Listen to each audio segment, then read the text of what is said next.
Thank you very much for being here for this session on Undernourished Reportage.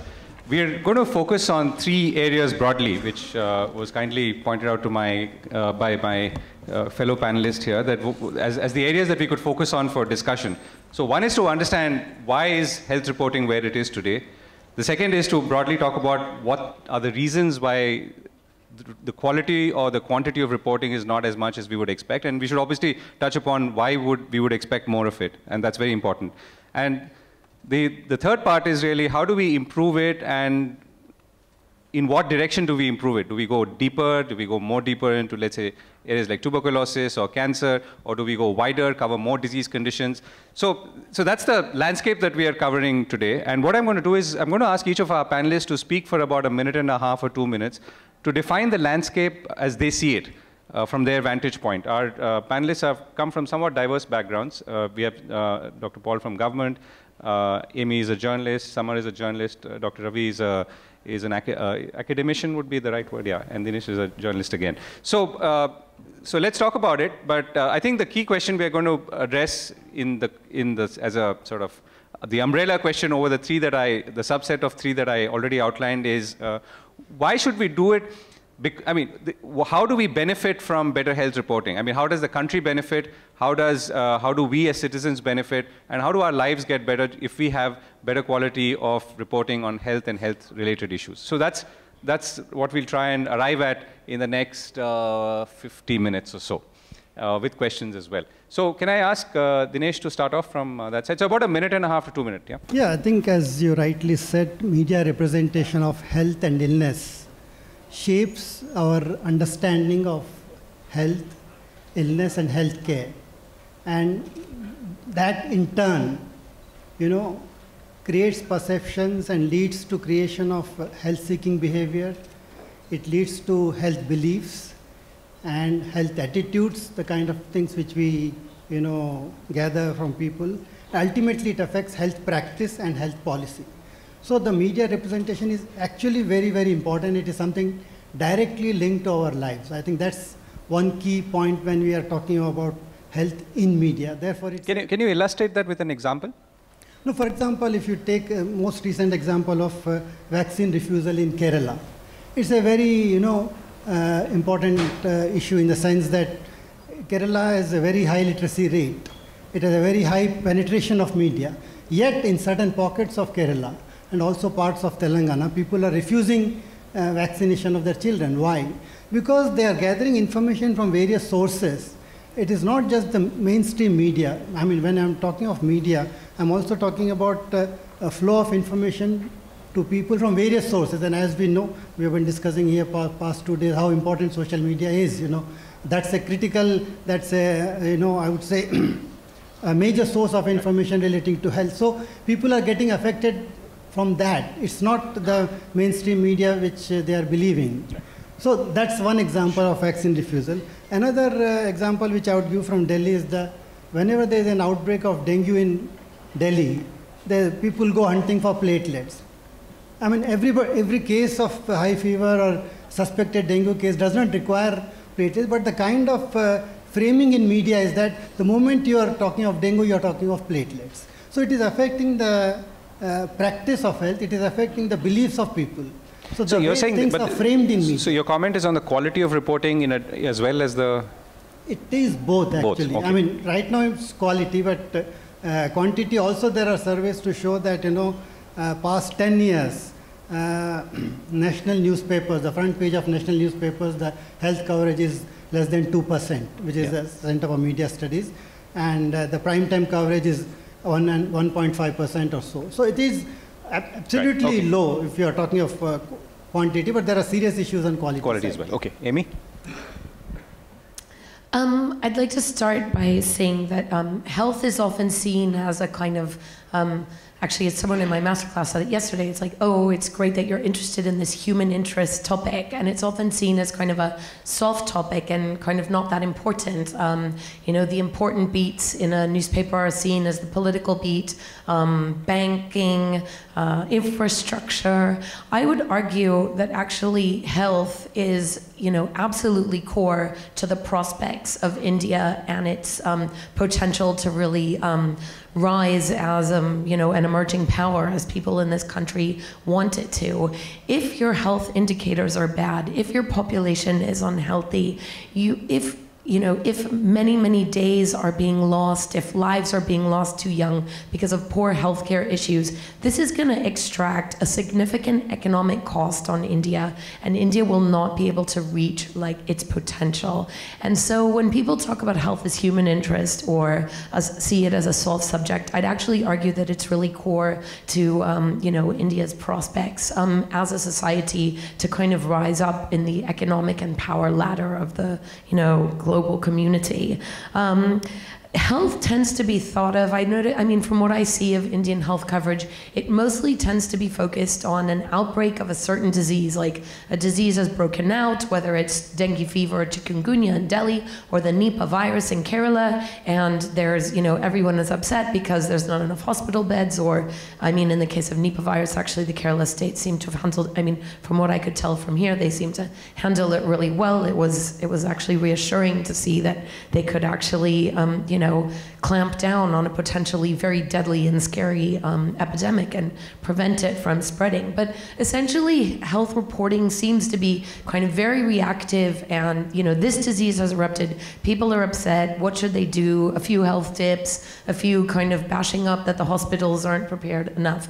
Actually, really, really good quality health reporting has to not just look at diseases. When you talk about health as a beat, there's an entire health system and ecosystem that needs to be looked at, and which is going to determine whether people in this country have good health or not, whether people are dying of completely preventable things, whether you have a maternal mortality rate of 130, as India does, or 19.6, as China does, per 100,000 live births. So what are the things that go to make up a health ecosystem? It is supply of medical care. It's it's hospitals, it's doctors, it's infrastructure, it's lab tests, it's trained medical professionals.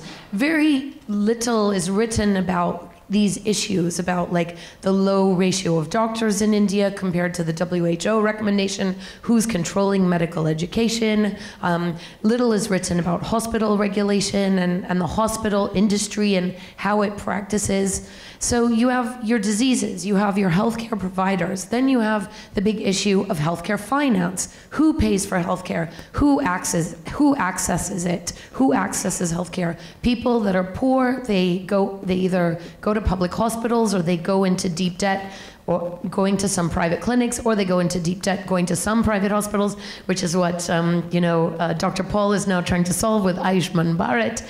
But there's huge issues of healthcare finance, but that's not just an issue for the poor, that's an issue for the middle class, and that's an issue for the well-off. Healthcare is really, really expensive, and the quality of healthcare that you probably want is always gonna seem a little bit more expensive than what you can afford. So how's that being addressed? How is healthcare being made affordable? Through insurance companies, but who's really looking at or writing about the practice of health insurance companies and how they operate in this country and how they treat their consumers? So healthcare finance, supply of healthcare, then there's healthcare seeking behavior. How do people approach healthcare?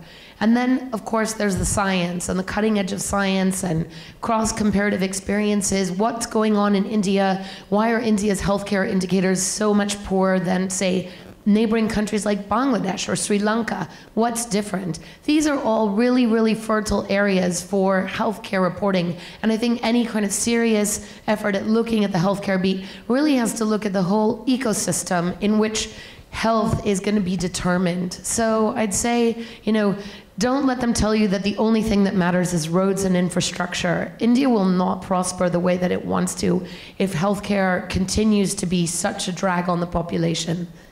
Okay, thank you. I'd like to just simply re-emphasize that and carry Amy's thought further. In that, I think we don't put health in the proper context in India, which is we don't make the connections as far as reporters go between health and the economy, between the jobs and education.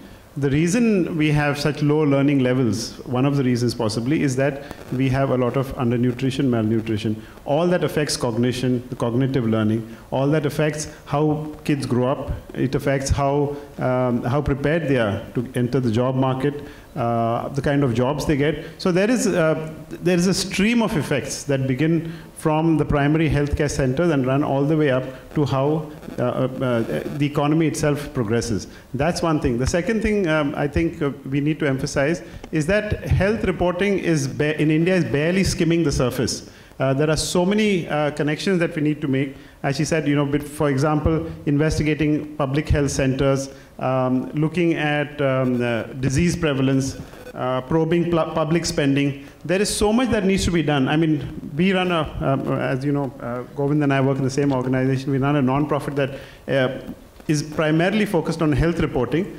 And despite that, we find that we just don't have enough reporters to do what is out there, because there's just so much to report, and we're barely skimming the surface, even though we focus on health reporting. But I think it's pretty positive that this chat is being had in the Stein Auditorium, and the audience and the auditorium is bigger than the auditorium and the audience that was used for fake news. So that's heartening. Shamika. Thank you for this opportunity, first of all. As an economist, I want to reiterate one point, which is no country can develop on the back of poor human capital. And poor human capital includes health and education. Unfortunately, in India, over the last 70 years, our infrastructure investments, while they have picked up tremendously, almost the entire discussion is limited to hard infrastructure. And of course, the entire governance of that. But health and education, as two fundamental components driving human capital, are really not a part of the political discussion, not interested in the media circuits, as a result of which it's really a very self-fulfilling bad equilibrium that we keep getting stuck in. So one thing to remember is that the best minds in a lot of these developed countries go into designing health policies and education policies, because not only do countries spend a lot, not just through the government, but also from the private sector, but that is really what determines the future path of an economy moving forward. So first of all, human capital is fundamental to productivity gains. We need to make that investment, not just within the government and the private sector, but the media really is that vigilant arm which is required for better governance and more priority. But in terms of the design of the healthcare space itself, countries decide on how to structure their healthcare. So the US, for instance, spends 18% of its GDP on healthcare. And they have almost the same health outcomes as Singapore, which spends only 4%. Now that just tells you that there are things that can be done smartly. It's not just about spending money. You really need to be able to do things in a way which puts you on this sustained path of high productivity growth. The second is, India has made great strides in many areas of health. It's not all dismal. For instance, we are the pharmacy to the world in many ways. Medical tourism as a sector, in fact, is seeing tremendous growth. So a lot of people from Africa and Asian markets are traveling to India for good quality, cheap care. And yet, the dichotomy of the Indian health market, just like everything else in India really, is that 7% of our population gets impoverished because of healthcare. 7% is a very large number, and that has stayed constant over the last 15 years. Okay? That's roughly 100 million people falling below poverty line because of some health shock, which means we need to be able to think of how do you design some of this. A very high out-of-pocket burden. People are still, on an average, the private out-of-pocket burden is close to 65%. That's still, it's pretty high. There is an enormous information gap. It is not just the media. And media is our favorite whipping boy lately.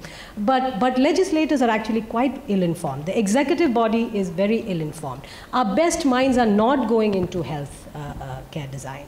And I think that can be changed if it can be prioritized within the media. And obviously, as an outcome of all of that, the public at large is also not very highly informed. And for that, let me just give you an example out of some of the microfinance programs which started putting out health insurance, and people were paying for it. It wasn't government sponsored. So people are paying the premium, they are meant to avail all this care, but almost no one was really filing claims. And that just tells you that financing is one aspect of it. People just, the health-seeking behavior really requires an enlightened, empowered population, and where the media is really that channel through which you can empower people with that knowledge of this is what care and health seeking ought to be, because this is what you're entitled to. I'd like to end on a note that health has to be made political in this country. Okay? And the only way we can make it a political subject is by democratizing. It really shouldn't remain a purview of a few interested party academics or advisors and doctors and a handful of media experts. And the way to do that is to use a lot of public information. For instance, we put out something called a health monitor. The health monitor is really meant for the media. We use public data and put it out in the form in which you can use it. For instance, the one thing that strikes out is that UP government created 3 times the required number of community health centers between 2013 and 15, with 90% shortage of HR, meaning you don't have doctors, you don't have nurses, you just created real estate. Now that is something you guys should have picked up, because it's all publicly out there, and we have sort of put out this kind of information. But governance requires that there is pressure. It has to get political for good health, not just infrastructure, but good quality care. It's a two-way process. And media is that intermediary which sort of raises the focus on healthcare. Thank you. Okay, thank you. Dr. Paul. Thank you very much. A lot has been spoken, so next time you start from this side. For the conclusion, I will. No. Okay, some may be part of repetition, but that's okay. First and foremost, for media, would you not like to give priority to an area which concerns us all? Fundamentally, it concerns us all. It is everybody's life, everybody's well-being, everybody's nutrition, and so on. So I think this is something that should be a driving force. There are many things to be done, but something that concerns each one of us, preventive, promotive. In this row, I can see that at least half of us are on the overweight size. Something is wrong the way our society emphasizes good practices. So I think it concerns all. So it's an overarching principle. It's our duty as a media. Second, echoing what has been stated, health is a driver for development. It's never more so than at this very moment. It's about jobs, it's about productivity, it's about demographic dividend, it's about a change that must happen. And if you don't bring it to the fore, it'll take longer for things to happen. Third, I think the context, and this visibility in the media, we need it even more, because we are at the cusp of a huge shift. There is a paradigm shift, there's a turning point, there's a historic events taking place in the sphere of health. Health sector, you take my word for it, it's never been the same ever since the announcement of Ayushman Bharat in the budget statement. Tell you why. See, in the past, what we did was, we picked up priorities and tried to run with them. This is at the public health level. So we picked up smallpox, immunization, mother-child health, and rightly so. In fact, the MDGs were also about picking up 6 priorities or 4 priorities, say, okay, now we will run with them. You got the health system around it, you got the infrastructure built around it, the diagonal approach in the public health parlance. With Ayushman Bharat, you are seeing a decision of the government of the day and the support of the parliament for a system level change. We are now not seeing, we are building a system. So primary health care for everything, okay? Not just mother and child care anymore. Non-communicable disease, hypertension, diabetes, cancer, old age, adolescent health, eye, ENT, everything. It's a platform that we are building. And this is a system level change. Similarly, Ayushman Bharat National Health Protection Scheme is about secondary and tertiary care, not just for cesareans, this time also for knee replacement and cholecystectomy and so on. We are at the cusp of a total shift, a transformative stage for health, and I think, therefore, health should be a very visible point. And the last one is that much of health, if you see it along the life course, is about behaviors. It's about how we should conduct. And I think the entire population of India needs to be educated about it. Who would be the vehicles, who would be the enablers of good behaviors of us as a society? You have a role to play. We have issues about, I talked about obesity, we have issues about undernourishment. breastfeeding issues. We have issues about suicide rates rising. We have young people don't sleep on time because they're watching these blue screens. So it's a serious concern. So I would say we have to be agents of change because we are a stakeholder to the society's development. Thank you. Thank you very much. So let me first come back. This is a media rumble. We are talking about the role of media in this. And but I think what you've done is highlighted the reasons why we should be talking about health more and how it contrasts with other forms of investment, including physical infrastructure, as Shamika pointed out. So let me come back to the media part, and let me begin with you, Dinesh. So you said two things. I think one is that the reactive, which you and Amy both talked about, that we react to disease outbreaks, epidemics, and it becomes big. The second is you said the quality, even as that happens, the quality is something that is a problem. So the question I would pose is, how do we then incentivize ourselves as media to do a better job and to focus on something that seems quite apparent? Go ahead. See, as it's clear that the focus of media when it comes to health is event-based. It is episodic. There's one outbreak, we cover that and we forget about it. There was Gorakhpur, we covered it and we forgot about it. And there was Nipah, we covered it. In fact, it was covered in a very small way in North India, I would say. It was largely covered in the South India. It was seen as a problem of South India. So even episodic events we are not doing properly. Then what we are doing, we are writing about hospitals, we are writing about so-called rare surgeries, we are writing about personalities and new procedures, technologies, and all that is dominating because I've been monitoring 4 newspapers as part of my own research, and that's what comes out, and what newspapers, not only English newspapers, which is metro-based, but also papers in other areas are covering. These are mostly the subject. So the larger picture, what we discussed, and it was pointed out, that is missing from the coverage. So how do we increase that? But before we do that, we need to look at why the situation is so bad. I mean, who are the people in media who are writing on health? I mean, I would say there would be hardly 100 health correspondents and editors, health editors put together for a country of 1.3 billion. And for a media which is that robust, you know, some of the newspapers which have quarterly turnover of 500 crores, even they don't have health editors. So that is one part. How do we build that professional capacity to cover health?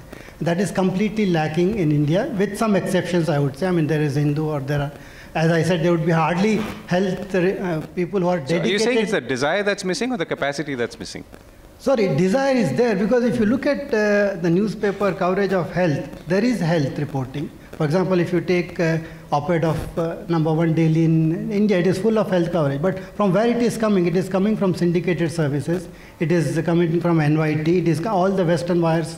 And I mean, Express does a full page, but one has to look at what we are serving there. So there is a desire to cover. There are a lot of so-called how to stay fit, lifestyle. So there is a certain amount of coverage which is given to health, but from where it is coming, we are not putting the money there. So we need to build a professional Is that a bad capacity. thing? I mean, since you pointed it out, is that a bad thing that we have so much of wellness-related coverage? The listicles and the 5 steps to look good, feel better? No, it is a good thing that we are flagging off issues, but we are doing it in the wrong way. Okay. We are not doing it the right way. Even lifestyle coverage has to be research-based. It has to come from somewhere. Okay. What newspapers are doing it, picking up stuff from stray sources which are not backed by research. Okay. I mean, so-called fitness experts who are not trained nutritionists are giving those advices. So even lifestyle coverage has a certain, it has to have a professional... Right. So let's address the first question then. Amy, do you want to go? So what's the incentive and who can provide that incentive and how do we drive that? So I think one problem with healthcare reporting here, and one reason why some of these big issues about the state of the healthcare system doesn't get enough attention in the media in this country, is basically the great, huge, gaping social divide. So English language media newspaper readers and English language TV watchers are essentially they buy private healthcare from decent or even world-class healthcare facilities, and they are kind of checked out of the state of the rest of the country and the state of what other people are accessing. And I think that there is a lack. I mean, actually, healthcare is one of those things that affects everybody. There are huge problems, like in this country, with things like extreme drug-resistant tuberculosis, with antibiotic resistance. And people think that, you know, they're not paying any attention because they think these issues don't affect them. But actually, what's happening in the lower strata of the population will also finally affect people that are in the middle or upper strata. We are not we're not walled off from each other. I mean, in health, as you probably know, I mean, one of the biggest concerns globally is about the spread of epidemics and of scary bugs that can hop from, you know, sub-Saharan Africa to the US. And certainly they will hop from backward areas of Gorakhpur to the rich neighborhoods of South Delhi. And I think one of the things that media has to do is actually try to make people care about what's happening in the social, you know, in the lower areas of the healthcare system, and make them realize why, even though they might be able to go to a great private hospital, in fact, the state of these, you know, maybe not so great, overstressed, overstrained public hospitals should be of concern to them, even if it's not, because things that are breeding there will spread. And I think that's one of the incentives. You have to kind of make people see the links. And, you know, if your employees can't access good health care, and if, you know, if people working in your house can't access good health care, I mean, I think people just have to be made to care. And there are things that are starting to affect people that probably never thought they had to worry about stuff. So, I mean, they have to understand that the health of the population, even if they have access to good health care, will affect them. And I think that's kind of one of the things that needs to happen to kind of make people realize the linkages, and that the whole society, it's going to sort of, they're all together, and you're not just isolated and immunized from other problems that are kind of breeding. Okay, Shamika, and then Samar. No, I don't think I'll let the media get off so easily. I would say, you know, you guys don't invest in the right capacity. You go for fads, you go for easy picks. For instance, even the Gorakhpur, I thought it was a cheap shot that everyone really focused on Gorakhpur, while none of you picked up the fact that Gorakhpur is actually one of the best districts in UP. What does that tell you about the rest of UP? Did anyone bother to look at maternal health, child health, just access to any form of healthcare in the largest state in the country? You're saying more children die in other districts of UP at absolutely. childbirth? Absolutely. After getting hospitalized? Absolutely. In fact, Gorakhpur is number 12 out of 74 districts of UP. None of you picked that up, and this is public information, by the way. So I would say the media goes for fads. You guys just don't invest energy or resources into, I think, what are the right stories. And Amy, I'd actually like to make another pitch. I don't think it's as simple as a rich, poor English speakers versus non-English speakers. In the southern part of the country, including, well, places like Himachal, Chhattisgarh, etc., if you look at quintile groups, meaning income levels or asset ownership indices, etc., more than 75% people are going to public care hospitals. So when you have well-run government hospitals, people access them. While in places like UP, Bihar, Madhya Pradesh, Rajasthan, etc., not more than 15% go in any quintile. So it is not true that public care is for the poor and private care is for the rich. Where it works, people actually do go for public. It's a governance issue. So who is really raising these? And governance is it's a job of the society. Right, but I think the point that she's raising is that if I'm the brand manager of a newspaper, and if I feel my consuming market is, let's say, whatever, South North Delhi, South North Bombay, then I'm not incentivized to invest or allow my editors to invest in covering what's happening in upcountry. I think that's the point. Market failure, but that's exactly the market failure of public health. You're just responding to markets, which I think is not really the only role of media. Media, when it comes to public health, when it comes to education, you do have a larger role in society. And this is getting to the points that both Dr. Paul and Amy raised earlier. What is the social sector? You know, not just the government, including the, you know, people at large, social sector. So everything in health and education, gender, you know, these are not things we want to be bothered with. The best bureaucrats do not want to be bothered with these kind of, you know, they want to go to revenue, finance, wherever. It's the same case with the private sector as well. But social sector, we have just reiterated the fact that no country can grow on the back of poor human capital. Illiterate, unhealthy population cannot be the new age India that we are dreaming of. So I think the onus lies on media squarely. What's the incentive? I entirely agree. Before I get to the incentive, let's realize that there is a problem with desire and there is a problem with capacity. In the last, I'll just give you my personal example. In the last 3-4 months, I've had at least 3 or 4 workshops in different parts of the country, in Guwahati, in Hyderabad, and Bangalore, focused specifically on health reporting, nutrition reporting. The thing that struck me in all these rooms was there were about 30-40 reporters usually, most of them either full-time supposedly covered health, which means one person in a bureau, one person in a newspaper, or maybe one person in a television channel, maybe part-time. So they were supposedly the people who were interested and who were experts. And yet, in Guwahati, for example, I started telling them, as you know, Assam has one of the worst health records in India. Infant mortality, maternal mortality, it's all down at the bottom. And then I was comparing them to some other countries and how different Kerala and Goa are and how dramatically different that is. The first thing that I saw in the room was that all the reporters were picking up their phones and taking photographs of all this data. I said, wait a minute, this is all things you should know about your own state. But this is the state of affairs. And many of them finally then on one-on-ones would say that, our editors are not interested. They said, we don't want to know this thing, what is it? So I try to tell them that it is of course incumbent on you to make your editors interested, because it's not a question of these are boring issues. These are boringly told stories. So we are telling these stories very boringly. There's a fundamental problem in the way we are telling these stories. And we are doing a hash job of health reporting, frankly.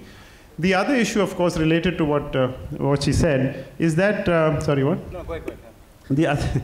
The other issue is that all of them in the north, when I hold these workshops, there are the junior-most reporters who pop up. When we did this workshop in the south, they did a workshop for editors popped up. In Bangalore, we did a workshop. They came from Tamil Nadu and Kerala especially. They were all editors. Some of them were editing health magazines. Entire magazines devoted to health. It's not a coincidence then that places like Kerala and in Tamil Nadu have some of the highest health metrics that we've seen in India. Okay, so you're drawing a direct correlation now between, okay. I want to say kind of it's bouncing off what Shamika said, which is actually if more people used the public healthcare system, there would be better reporting on it. And that's probably why I wouldn't be surprised that in the South, more editors would turn up to these things. And because they're opting into the system and they actually care how it functions. And sadly, the people who are making decisions in newsrooms here, they think, okay, it's a poverty story and we don't really care. And there's a data point. I'll bring that up with Dr. Paul. But Dinesh, you wanted to come in? Yeah, just wanted to make one small point about do we look at the systemic issues of media, as you said, if the marketing, the brand doesn't go beyond Delhi, should we cover? That's one way to look at. The other way to look at is how do we build capacity of individual reporters? And there I would say that even if somebody is interested in reporting, he is faced with a challenge of lack of information. Of course, there is a lot of public information available, but how much of that is accessible to people? Like Shamika's information I did use in my column about Gorakhpur doing very well and this tragedy happening, but that's a publicly available information, but it's available in a form where it is not accessible. Even if it is accessible, reporters are not aware because there is very little or zero engagement from public institutions engaged in health with reporters. I mean, I've hardly come across a health ministry press conference which is not about an announcement or a new scheme being launched or a minister saying something about health issues in India. I mean, AIIMS publishes, and that's a storehouse of knowledge. It publishes maybe a few thousand papers in a year. And at least out of that, 100 would be newsworthy, but we don't get to hear about that. Because AIIMS does not have a public information policy. It doesn't have a nodal person who collects this information and makes it available, like you have. So where are you placing the higher blame? On the supply side or demand side? No, I'm placing it on both the sides. I think we need to address both the ends. Yeah. I mean, unless you improve the quality of information, unless you improve the accessibility of information, unless you hold our public institutions accountable, you have to have systems to do that. We don't have systems to do that. Okay. We have a PRO whose job is to, get the minister's picture in the print. It's not just that. If you're having a system of knowledge, I mean, how do you transfer that knowledge to people? I mean, most of the research which AIIMS does it, which PGI Chandigarh does it, or which CMC Vellore does it has to do something with public health. It is newsworthy in my sense. Okay, anyway, but that's a good insight for those of who are indeed health reporters or want to be health reporters. Dr. Paul, so there's a data point. I mean, let's touch upon that as well. So I would say it is the problem is your policy, the overarching policy. I do talk to several journalists from time to time. even in my previous avatar, full-time clinician, and there is an issue because, no, it's not welcome, and so on. So desire, capacity, policy. There is a problem out there. And I think this is a forum where this must be stated. Number two, there is an obsession with the negative in the health. You heard all the stories that were highlighted, yeah, disaster, woe disaster, woe disaster. Please, for heaven's sake, we have to convert this into a better narrative for the people. There has to be, as you mature in any domain, you learn how to do it in a positive way, in a way which changes lives, in a way you contribute to society. Now, to answer this question, aims, reaching out, it's a very good point. I'll give you a personal story. 3 years ago or whatever, we did a stellar study on newborn infections and antimicrobial resistance. It's the best study published in this area from India, published in the best journal, Lancet Global Health. And so a reporter comes in, he detected, and comes in and questions, the way the questioning started was the following. आजकल बड़े antibiotic resistance हो रही है आपके पास? अरे बड़े बच्चे मर रहे हैं. And this study, if you had read, was not about one center. There were 4 or 5 centers, and we made something which has actually made a lot of changes in the research side. But I was suddenly taken aback because it was as if now you have to defend the reality which is prevalent everywhere else. So fortunately, the same night the surgical strikes happened. Story never made to the, it's a fact. Story never came out in the open, but I was shuddering that I have a problem at my hand. So this negotiation and obsession with negativity is a very, very very big problem. The second is elitist dimension of health. Be mindful of this, because it is English-speaking, whatever. By the way, English-speaking population is not protected from health shocks because English is taught in most schools anyway, so anybody can. But the obsession with the elitist. I go to a few programs where when the dietary advice is given, it is so elitist. So I think we should be mindful of our core messages, covering every dimension, covering the concern of the poor in particular, but not only in the negative sense, but bring the positive messages forward. So my problem is that it tends to be elitist. I come from a public sector background completely, and I'm very, very clear that it should address the fundamental issues, the right issues. And second, I think an engagement with the stakeholders on the other side of the table is so threatening. I wouldn't stick my neck out ordinarily.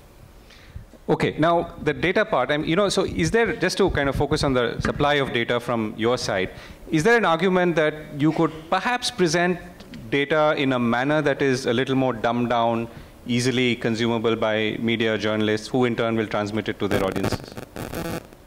Every country goes through this discussion. So, is there an argument to say that maybe the government, Niti Aayog for instance, could dumb down data specifically, maybe the good data as you said, and give it to journalists, health reporters, who in turn will hopefully transmit it to their audiences. So the question is, have you done the best job, or do you think you could do a better job in? No, I think you're making a valid point that, as you correctly said, are we doing enough from the side of the health sector, including AIMS, including the ministries, including Niti Aayog, to be able to reach out with appropriate data, with concerns and stories that are relevant in the broader perspective and so on.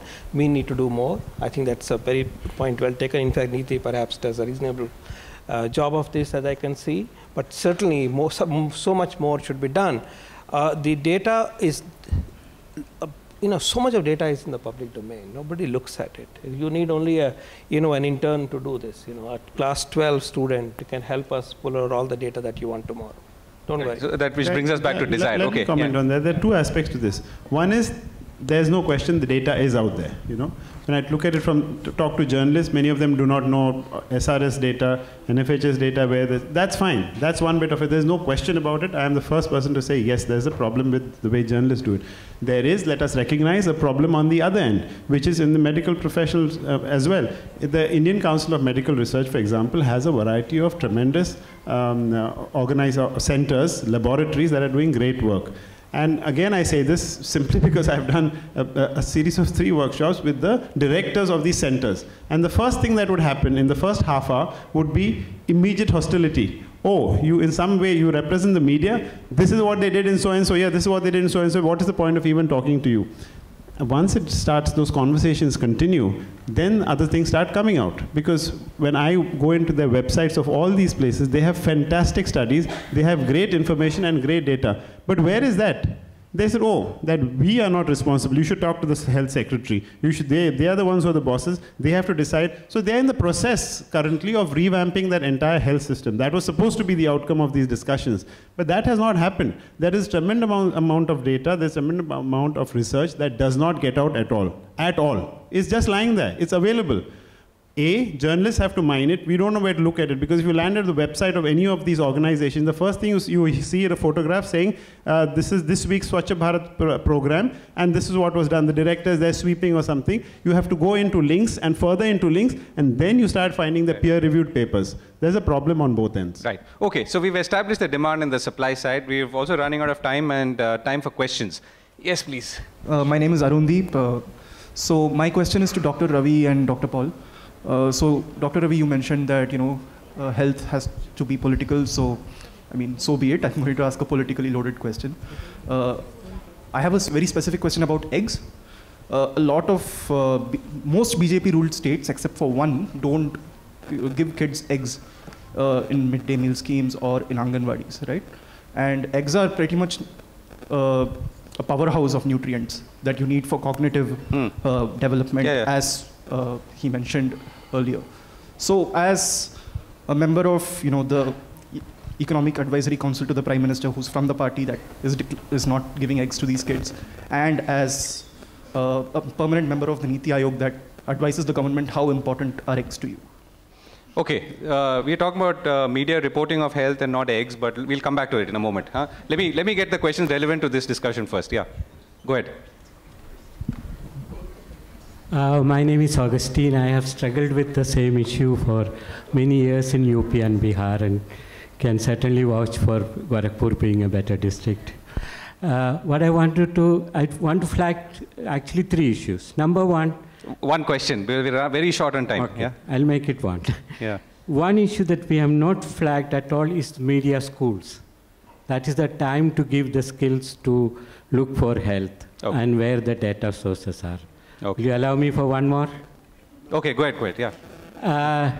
Name 10 media-friendly doctors in India, other than Devi Shetty. Okay, one right good point. Yeah. Hi, so we were talking about incentives for media, right, to report things. And going back to Amy's first point where she said media only reports outbreak of diseases. Now, according to a 2016 report, 1 in every 6 people in India is mentally ill. What is the incentive for the media to report the outbreak of, let's say, a bird flu and not the outbreak of mental health? Okay. I'm collecting questions, as some of you may have figured. Yeah, go ahead. This is Aman. I work for Medtronic, and Medtronic has a program, Shruti program, which started last year, and we are like pretty much all over the country right now. But we had a PR. What's your question? Huh? We had a PR campaign, and it was a sponsored campaign. No media house picked it up. We had a PR campaign with Indian Express. We, on what? On what? Can you? On ENT device called Shruti, and this is a community screening device which we have launched, and it's like we are in talks with Ayushman Bharat as well to and also NPPCD, National Program for Prevention and Control of Deafness. Okay, got it. Okay, so let me come back. So eggs. Eggs. I'll take it. Well, my advice, dietary preferences are very much an individual choice. When it comes to children's nutrition, I do think eggs should be encouraged. However, it cannot be forced down children's throats. If the family decides that they're not going to, they don't want to eat it, I don't think it should be a... Okay, Dr. Paul? I don't think it's that political as you... That's fine. Sure. Sure, but you can't force children to eat even if the school provides. You see, essentially the eggs are for protein, and the option it is political. One second. Yeah, milk protein is milk protein is comparable. Egg is better in a certain way, but individual choice and decisions, that's something it's a different target audience that you should target group that you should ask this question. In terms of the physiological value, medical value, we can talk about that, and it's important. Sorry, let's go to more interesting question. Is there anything else for me? No, I think they wanted you to hold up the mic. And okay. Yeah, you were saying physiological something. I'm saying, you see, the egg does offer great nutritive value, particularly for the quality of protein. But almost the same quality of protein you also have found the milk protein. And by the way, egg as well as milk are both animal source compared to the vegetable sources. So you have a point to say, if you are making a choice, you could say that this is an important ingredient. But to provide that on scale is a decision of the state government, and this question should be therefore directed to them. Okay, next question. Hi, I just have one question, that there is over-dependence on data for the journalist and on case studies, or data which is perhaps not much accessible to journalists or to people who provide the data to them. There are lots of other story angles. There is a lot of misinformation. There is a lot of cynicism regarding healthcare facilities and healthcare hospitals and practices, which are not, like newspapers are an awareness platform for the larger group. Why can't more newsprint and news can be focused on countering misinformation that is prevalent in the health scenario? Okay, that's a point that Dinesh started out with as well. Anyone else? Yeah. Good evening, everyone. Ma'am, as you rightly pointed out that America spends 18% of its GDP on healthcare, but the results are only at par with Singapore, who spends only 4% of its GDP. So, I mean, you want to say that it really wants to cut down on its expenditure, or the smart expenditure is missing? Absolutely. You have the answer. You don't need me to answer. Okay. And in India's scenario, what should be, I mean, how much should it be raised, the expenditure, as a percentage of GDP? What should be that ideal? What should be the ideal? I mean, if we are at 1.8, what should it be? Well, we already have a commitment to increase it significantly in the next 5 years. So I think that meeting that itself would be a tremendous. What is an optimal? Well, optimal would be obviously much higher. And I suspect that is natural, that is unavoidable. As the economy progresses, demand for healthcare will rise and the spending will increase. Right, so we've run out of time. Thank you very much all for being here and participating in a very critical discussion. I think we've had some interesting points on why we should be doing better health coverage, how potentially we can incentivize it, and more importantly, how can we also create the supply side push to, with good data, more insights, more stories. And finally, of course, the responsibility is on all journalists, all of us, to start looking at some of these sites, whether it's the All India Institute of Medical Sciences or maybe the Niti Aayog, and dive deeper, go beyond the photographs of ministers sweeping and, and collecting awards. And you'll surely find something interesting. It's about time we did. Thank you so much.